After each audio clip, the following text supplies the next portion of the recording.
Il y a parfois un frottement lexical avec le champ botanique, notamment en ce qui concerne le terme légume, ça n'a aucune existence botanique. Au niveau de la physiologie de la plante, ça n'existe pas.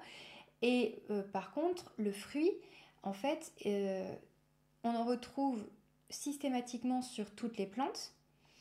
Et donc parfois, ce que l'on nomme légume est en fait, en réalité, un fruit au niveau botanique. Par exemple, pour la tomate est un légume, alors que physiologiquement sur une plante, au niveau botanique, c'est un fruit.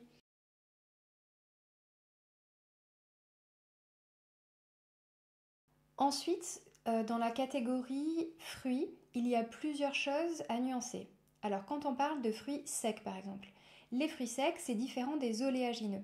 Les oléagineux, ce sont tous les fruits à coque, les amandes, les noix, les noisettes, toutes les noix existantes, alors que les fruits secs, ce sont des fruits séchés. Donc il vaudrait mieux parler de fruits séchés pour éviter l'ambiguïté et parler d'oléagineux quand il s'agit de parler des fruits à coque. Donc en général, les oléagineux sont pleins de lipides et de protéines, alors que les fruits séchés vont plutôt être gorgés de glucides et de différents résidus minéraux et d'oligo-éléments.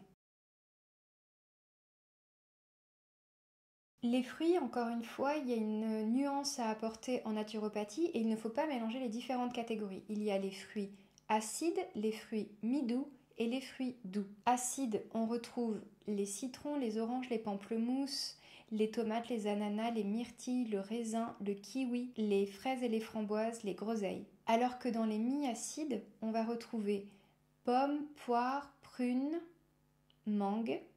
Et dans les fruits doux, on va retrouver raisins, dattes, prud'homme, tout ce qui est très sucré. Et ces différents fruits ne font pas bon mélange au niveau de notre digestion, ils n'ont pas besoin des mêmes enzymes et des mêmes pH, ils ne sont pas digérés au même moment. Donc si on les mélange dans une salade de fruits, ça va créer des fermentations et une mauvaise assimilation des éléments.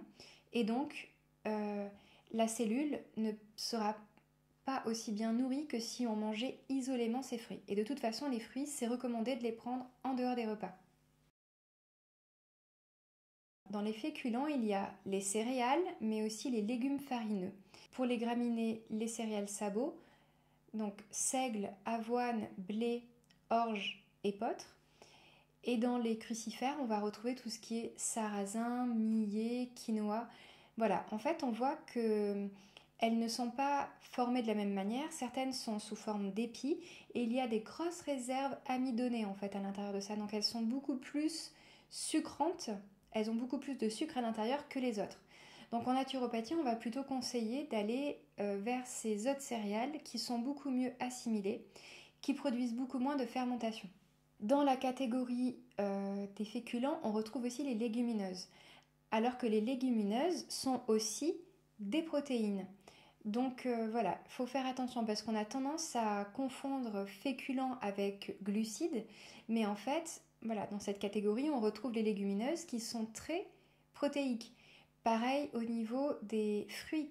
Les fruits à coque, les oléagineux, sont très protéiques, alors que la catégorie en général est plutôt glucidique. Donc selon les catégories, on voit en fait que ce n'est pas simple. Le découpage glucides, lipides, protéines n'est pas séparé dans les aliments. Dans une noix, il y a à la fois des glucoses, mais aussi des protéines et aussi des lipides. Donc dans chaque élément, il va y avoir différentes catégories, mais après, certains éléments sont plus ou moins concentrés. Dans la viande rouge, par exemple, ou dans l'œuf, il n'y a pas de glucose. Voilà, donc dans cette vidéo, on verra quelles sont les bonnes associations alimentaires. Déjà là, c'était une manière d'appréhender et de se rendre compte qu'il y a les protéines, les lipides et les glucides et que ça recouvre différents plans au niveau du panier des courses et du langage commun que l'on utilise. Voilà, j'espère que cette vidéo vous aura apporté un peu plus de clarté.